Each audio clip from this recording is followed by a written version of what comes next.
The Miao used to be Aborigines in north and central China, but over the last 3,000 years they've been forced to migrate southwards to avoid suppression and to preserve their own way of life. Today they live in villages scattered over the mountains of southern China and Southeast Asia. There are 250,000 Miao, or Hmong as they call themselves, now living in the Kingdom of Laos. In relation to their numbers, these hill tribesmen have suffered greater losses through war than any other group of people in Indochina.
Eight years ago, a French anthropologist, Jacques Lemoine, came to this valley in northwest Laos to live with the Hmong. At that time, village after village was being drawn into the civil war. As I wanted to make a sound study of the traditional Hmong society, I had to find a place where nobody would be fighting at the time I was doing my study.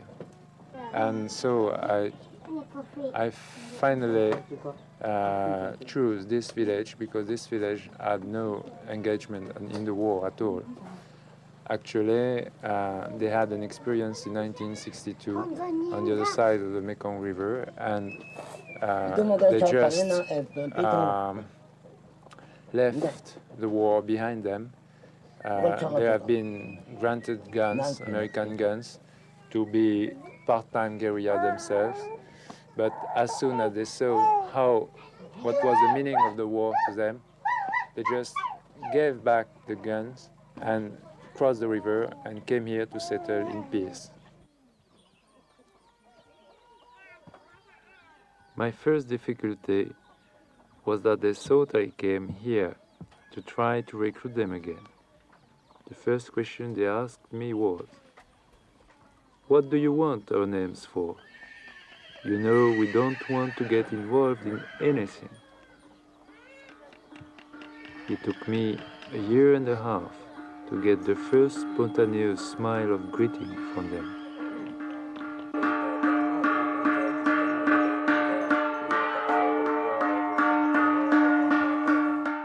Jacques Lemoine's closest friend in the village is Miao, one of the village elders and the valley's most successful shaman. The shaman is the man who cures both illness and disturbed minds. On this occasion, he's trying to placate the evil spirits which are giving Senkao, his son, bad dreams. Senkao dreamt that the river rose, flooded, and drowned his children.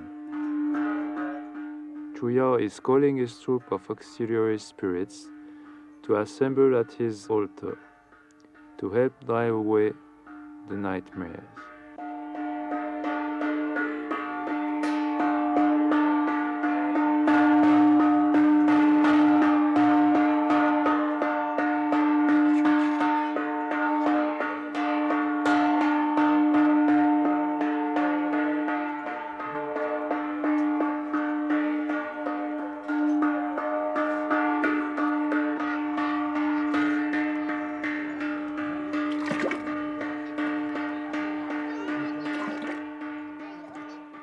Miao has prepared an arch of magic paper to brush away the dreams which cling to his son, and the ladder of swords to cut off the pursuit of the evil spirits.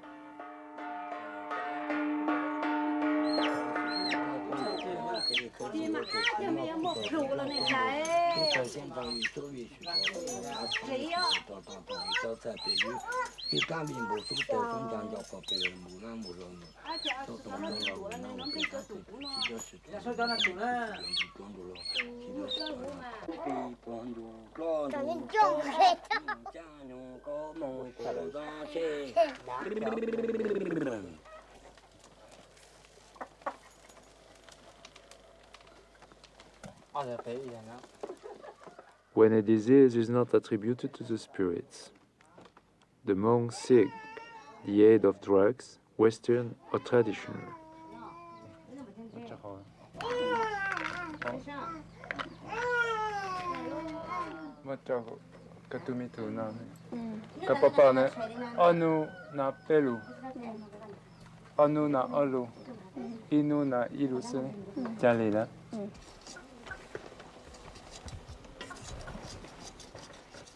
One of the traditional drugs is opium.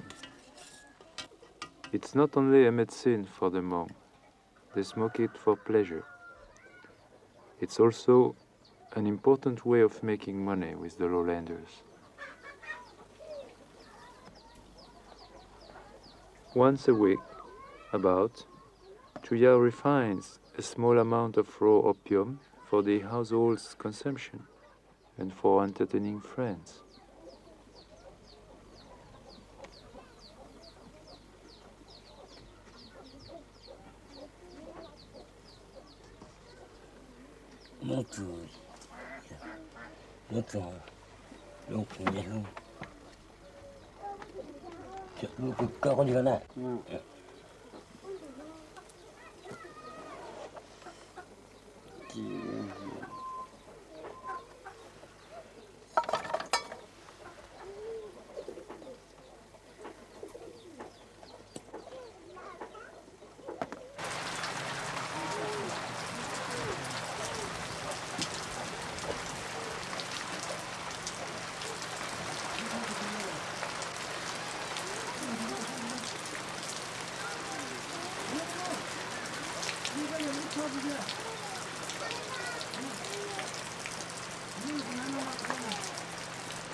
With the first rains of the wet season, work in the fields begins.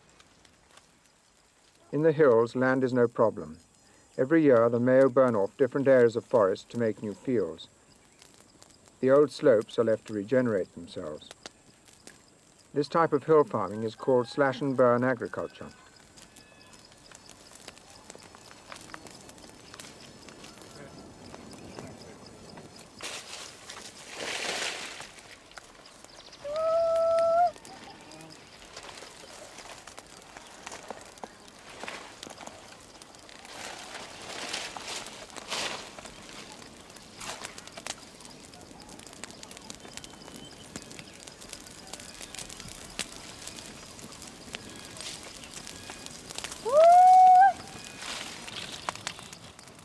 Mbla, Chu Yao's elder wife, calls for the wind to help burn the last few piles of brushwood.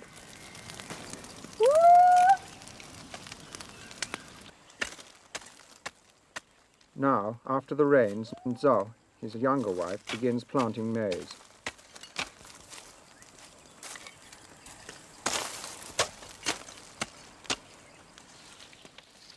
A man can have more than one wife, and the woman always goes to live in her father-in-law's house. The ideal is to form a large extended family living under one roof. The more hands there are, the larger the area of land they can cultivate.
There is no single authority in the village, and all important decisions are taken together by the elders. But Chu Yao's judgment is highly respected, and it's to his house that a visitor has come to discuss the current village crisis, the threatened recruitment of their young men into the Royal Lao Army. The visitor's 2 sons were forcibly enlisted 3 weeks ago.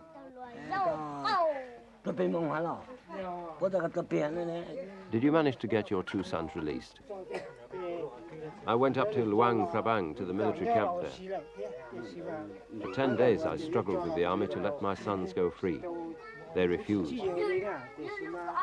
The country is troubled and rotten. Now there are government soldiers and Pathet Lao soldiers everywhere. These Miao live in one of the last mountain areas which have not been ravaged by the civil war. But because the fighting has intensified, it's becoming ever more difficult for them to live in peace. Further to the north, 200 families have just been moved by the leftists, the Pathet Lao. Chu Yao says, when you were up there, did you see them taking men away to be soldiers? Sao Li replies, of course they draft the men. They don't worry about the 50-year-olds, but they take the 40-year-olds immediately. In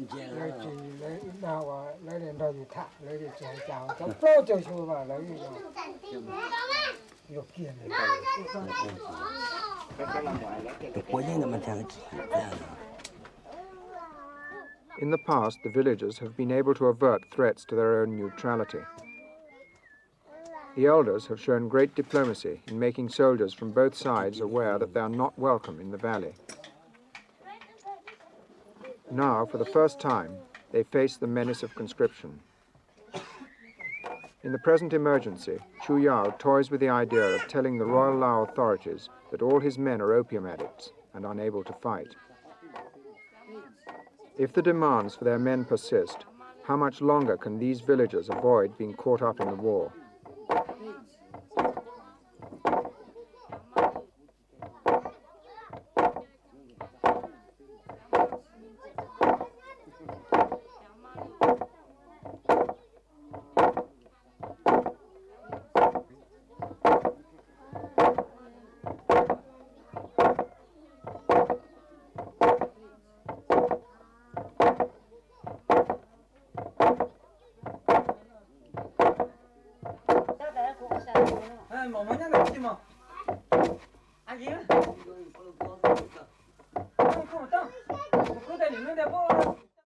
Experience the past like never before with History Hit's award-winning original documentaries and ad-free podcasts with our expert historians like Dan Snow, Susanna Lipscomb, Lucy Worsley, Mary Beard, Tristan Hughes and myself, Matt Lewis. Sign up for an exclusive discount using the link in the description and embark on your historical journey from the wonders of ancient Egypt and the life of Anne Boleyn to the rise of Napoleon Bonaparte and the discovery of Shackleton's endurance. Get history wherever, whenever, exclusively on History Hit.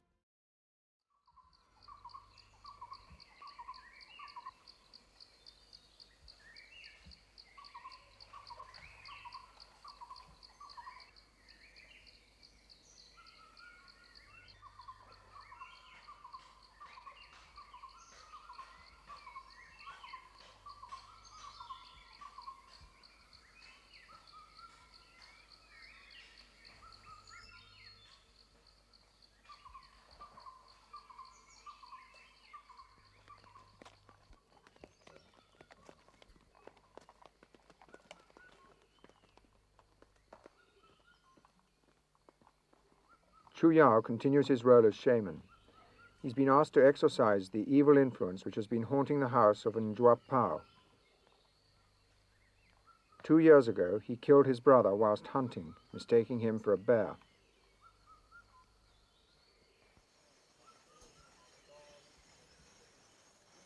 Chuya is calling the souls.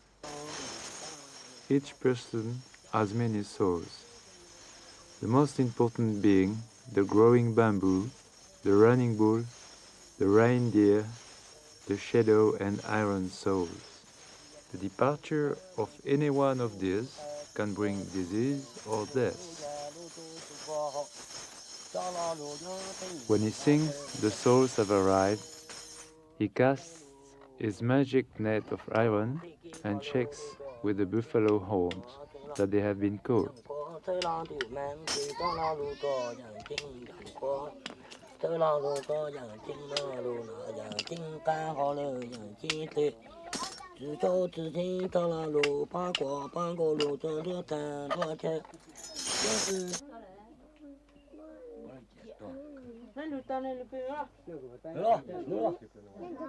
Chuyao asked his spirit troops to herd together all the running bull and drain the souls of the family, including those of the dead man's widow and his killer.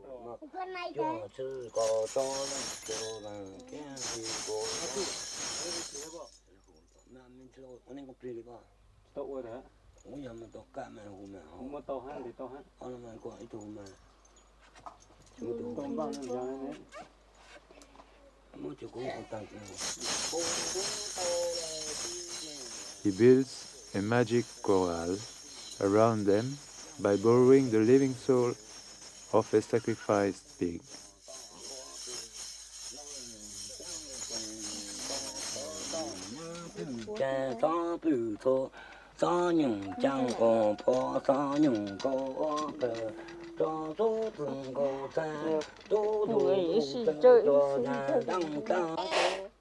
He blows water for his spirits to wash away the dust and darkness, disease and death from the shadow and iron souls of the family.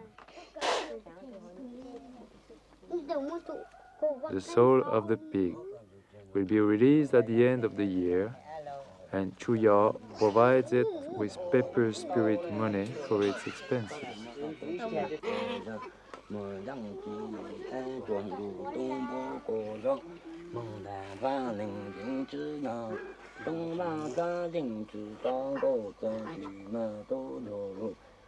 The imprint of the pig's blood is a sign to the spirits that the people are under the protection of the pig's soul.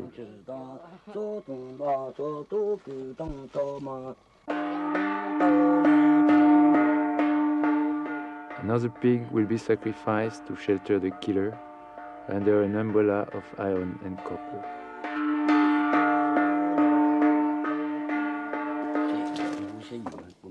Now, it's time for Chuyao to mount his horse of cloud and wind, to ride between sky and earth along the paths to the other world.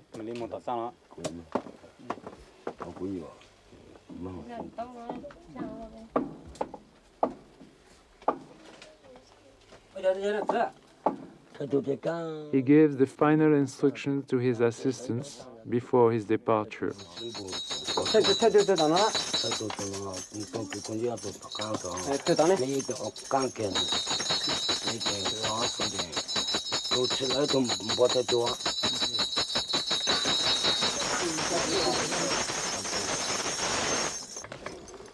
All the men thank the master and bid him farewell.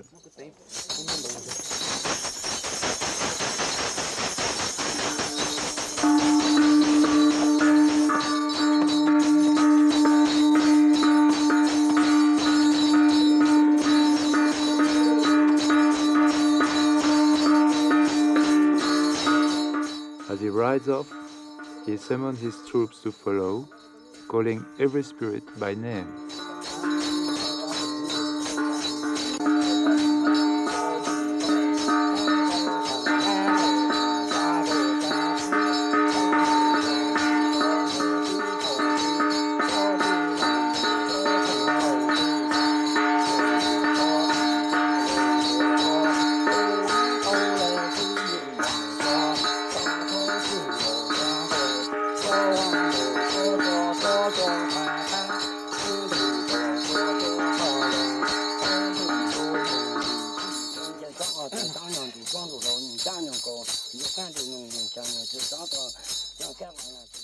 Then he leads the charge against the evil spirits.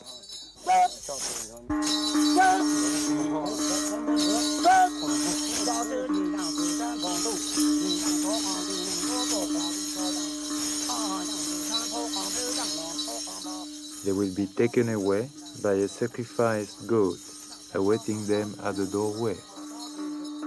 With his large shamanic sword, he cuts the evil spirits to pieces.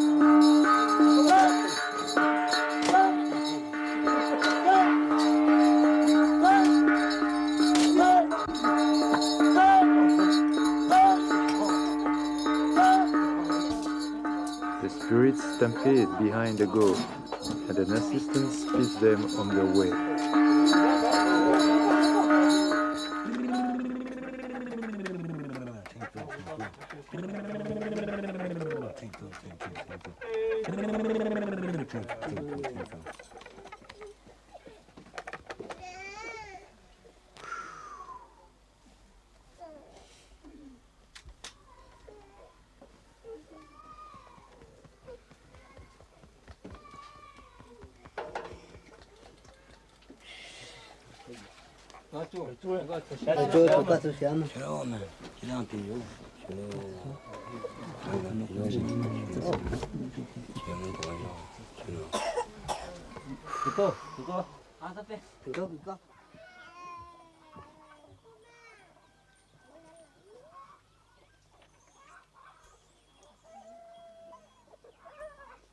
By now, the danger of conscription has become a major issue throughout the valley.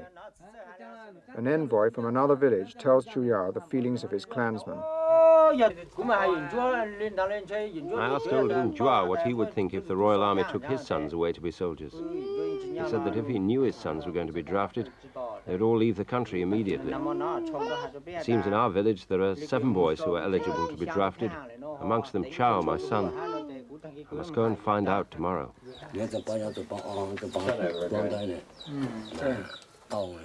I don't know what Vang Pao's people are going to do, but as far as we're concerned, it seems best that I go down to see the provincial governor.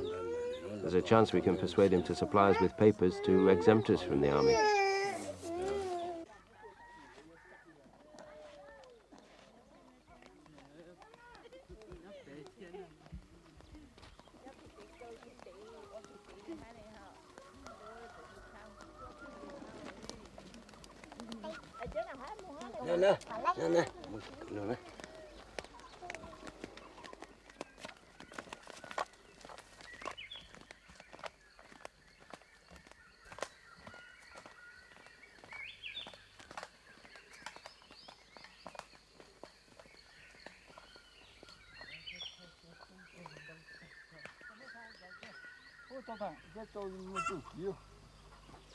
While Chuyao was away, the villagers were planting rice together.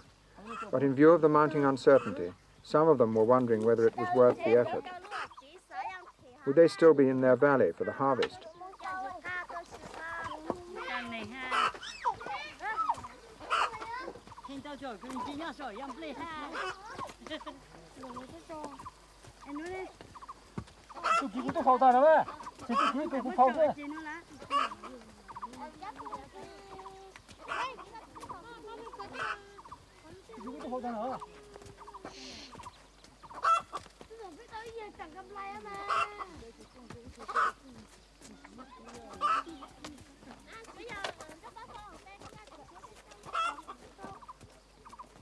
The delicate balance which villagers like Chuyao must maintain between rival claims to their allegiance was made all the more obvious on his return.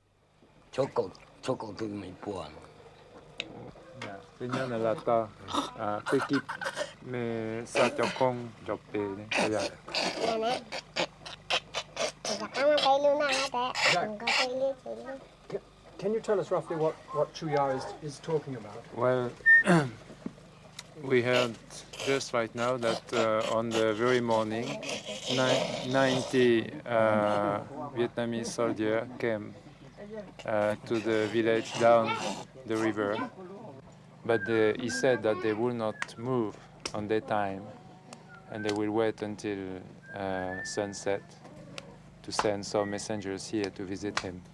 What chance, Jacques, do you think that the Hmong in this valley now have of remaining at peace? It depends of their ability to cope with either the rightist soldiers who want them to be regular soldiers of the Laotian army, a thing that they think they can't afford because they won't be able to defend themselves against the Vietnamese, and the last event seems to tell the same thing, because when you have 90 Vietnamese soldiers, well-trained Vietnamese soldiers in your valley, I don't see how poor villagers could fight them.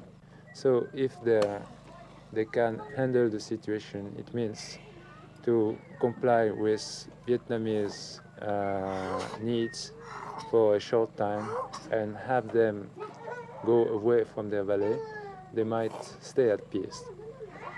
If, for instance, the Lao Royal Army will know about it, they will send at once T-28 to bomb the area.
The pilots on this bombing mission over northern Laos were Miao.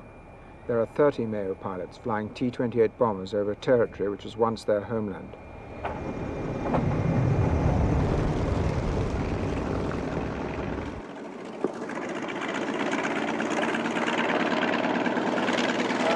Captain, how many missions have you flown? Again, How many missions have you flown? total. Yes. Oh, I fly maybe now 3,200 missions. And you are a Miao pilot? Yeah, I am. Who are the enemy? What nationality? I don't know. Maybe the North Vietnamese. Enemy, Vietnam or the Laos.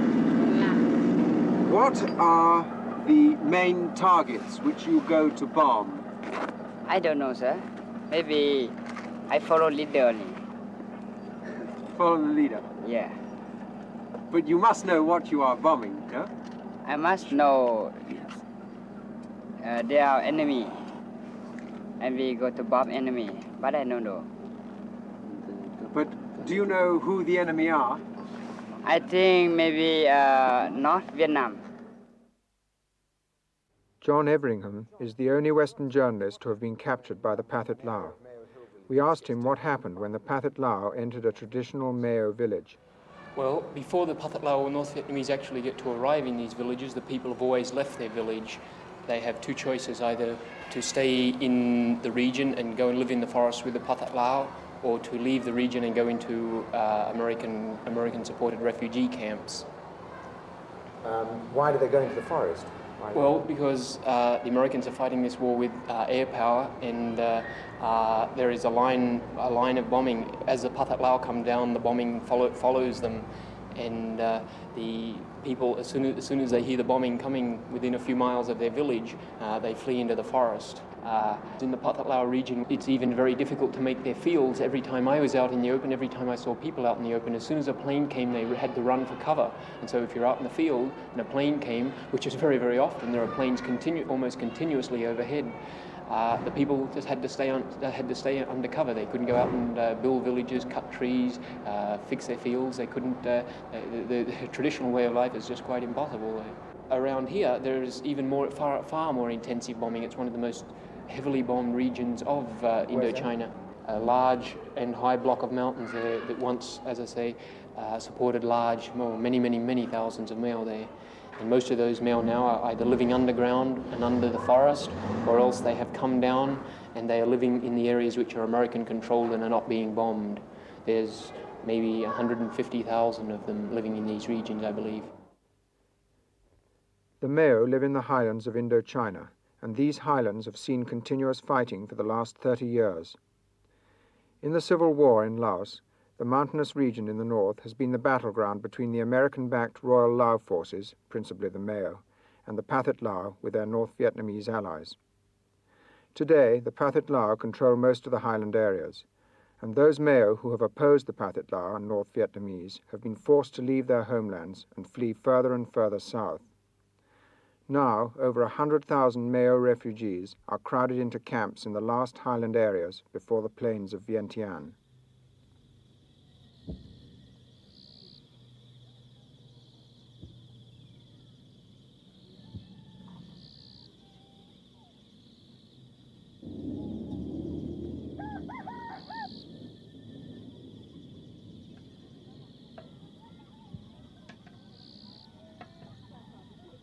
"5,000 Miao live in the refugee camp at Phu Pai Mai. Most of the refugees have spent the last 10 years moving from camp to camp as the war has rolled backwards and forwards over their mountains. For some, this will be their 15th home in 10 years. The men here are either casualties of the war or soldiers on leave. Of the women, 50% are war widows. And by the age of 14, all the boys have left Phu Pai Mai to go and fight.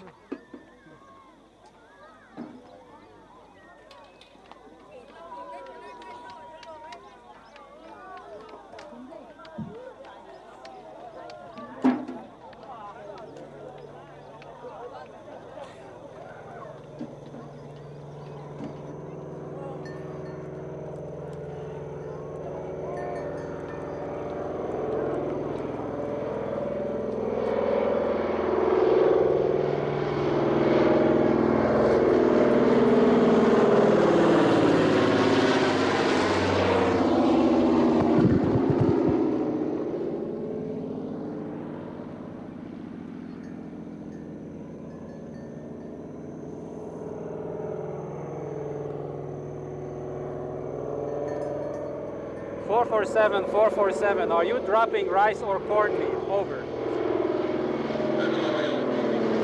Okay, thank you very much.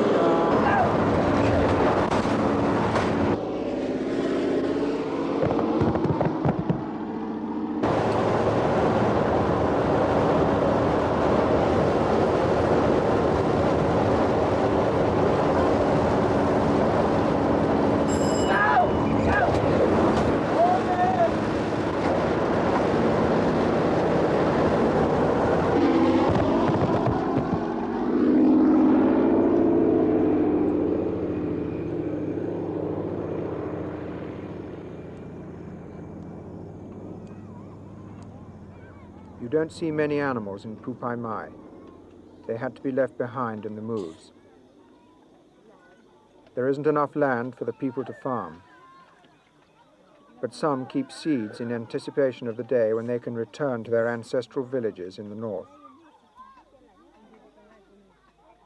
When the battlefront moved southward earlier this year, Njuan Zai and his fellow villagers became refugees.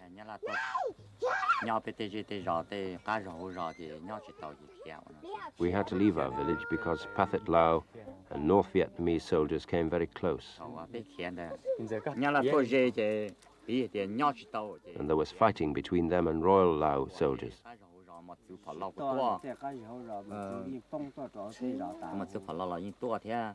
Bombs exploded in our fields, and shells fell on our houses.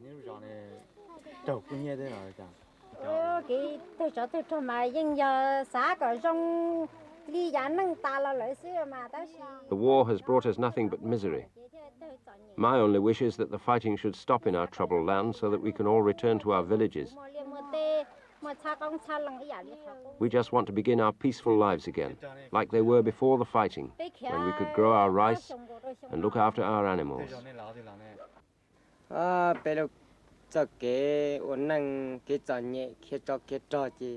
We've had to move home 10 times because of the fighting.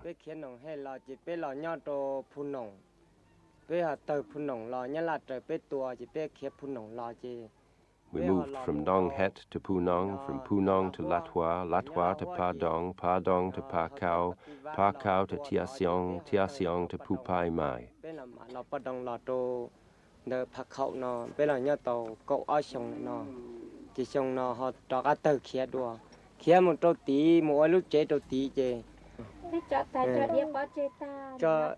We've lost everything. We could bring nothing with us. Everything you see here has been given to us. Taiva was wounded in 1960.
Nang Chu became a refugee in 1963.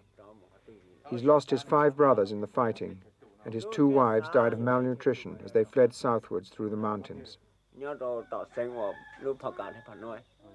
I was born in Sieng Quang. I had to leave there many years ago. My parents are buried there, and it's in Sieng Quang that I want to die.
Kupai Mai is in Military Region 2 under the control of Miao leader General Vang Pao. 12 years ago, he was chosen by the Americans to assemble a Miao guerrilla army. This army of hill tribesmen has taken the brunt of the fighting in the Civil War. We asked him what was the reason for the war.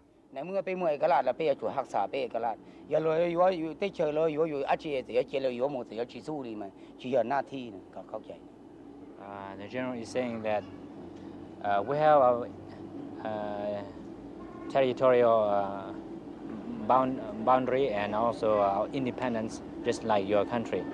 And when another country is trying to invade your country, this is the responsibility of all our people to fight and hold our independence and our territorial boundary. We then asked General Vang Pao how much longer he thought the Miao could go on fighting, since they'd already lost half their men. This is, according to General Vang Pao, this is not important, the question of for how long. When somebody is trying to chase you out from your land or to invade your country, even when it's necessary for you to fight to the last man.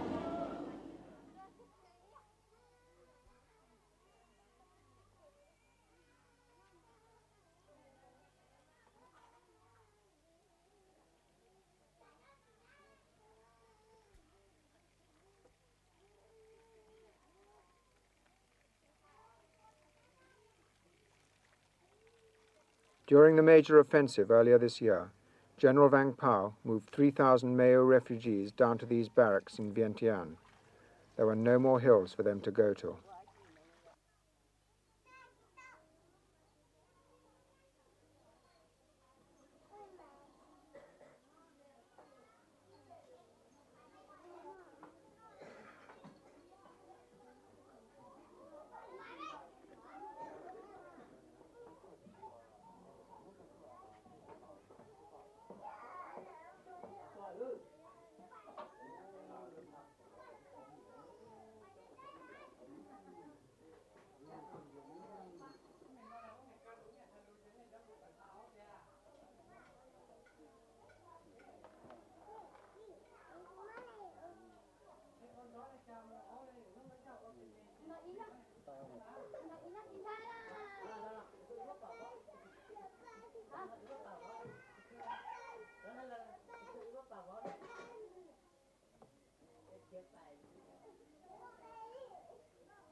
Giờ tù là lời dù mà là sang điều sát sang điều thật sẽ thật khít giả uy là khinh dù của ai dù thế chơi đi để nó muốn thế chia hay thế giờ tỏ cản sơ lửa sẽ dù thế nhau to phổ thủ u chỉ một thì tỏ sơ lửa dù thế nhau tỏ áp phá tới chung. He hopes that peace will come to our country one day, and then from then on we can rebuild our economy and our nation. It's not that we have to depend only on foreigners to. Because I must go and ministry is home now. Yeah. We don't have to depend on foreigners to be able to survive, because we have been survived for more than 2,000 years without help.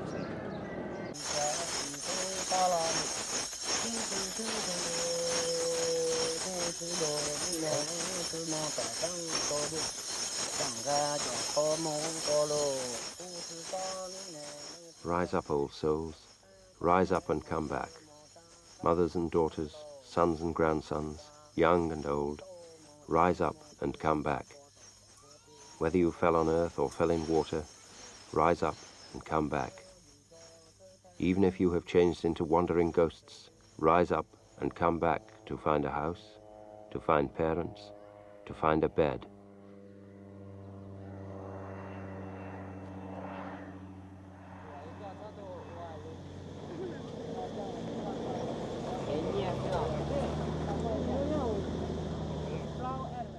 Ban Son was once a peaceful village in the hills 70 miles north of Vientiane. But 2 years ago, Site 272, as it's now called, became the new center of operations for the war. At 7:30 every morning, the Americans arrive, commuting from Vientiane.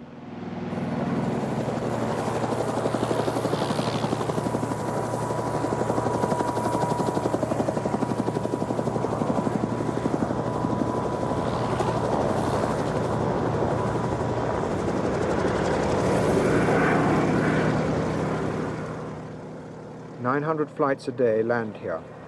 Most bring war supplies and fresh troops for General Vang Pao's army. Others bring food for the Miao refugees.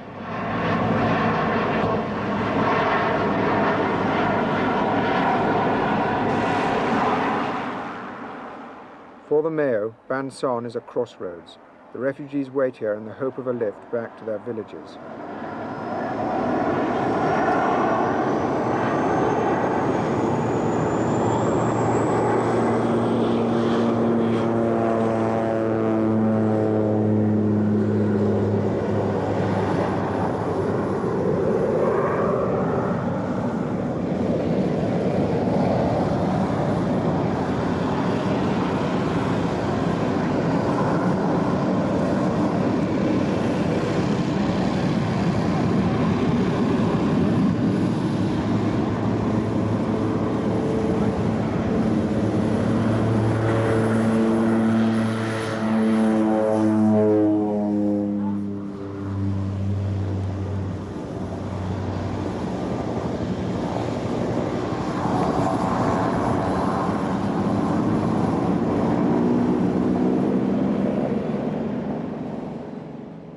From here, the soldiers are flown to their mountain outposts, and the dead are brought from the battlefront back to their families.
My little brother, what can I do? I will never be able to forget you. Where are you, my little brother, my little orphan? Ah, my little brother, if only I had foreseen your death, I would never have allowed you to go away. I would have forced you to stay with me always. You are dead, my little brother. How will I ever be able to forget you? Ah, my little brother, why were you not born a girl? Then you could not have gone away to war. You would have stayed with me, and you would not now be dead. Ah, my little brother, there were many soldiers in your band, but luck was not with you. My little brother, little orphan, we cannot stay brothers together forever. My poor little brother could not remain with me all of my life. You are dead. Your body decays and melts forever into the earth. The country is troubled and rotten. Even if we could not have made a living together, we could have lived on distant mountains and received news of each other. Now I am alone like an orphan. We were poor. There was no way for us to make our living. We have no land anymore. I am left an orphan on this painful earth.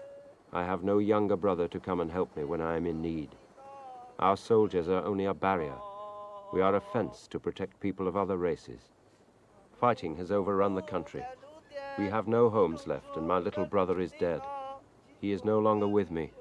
We have entered the way of misery.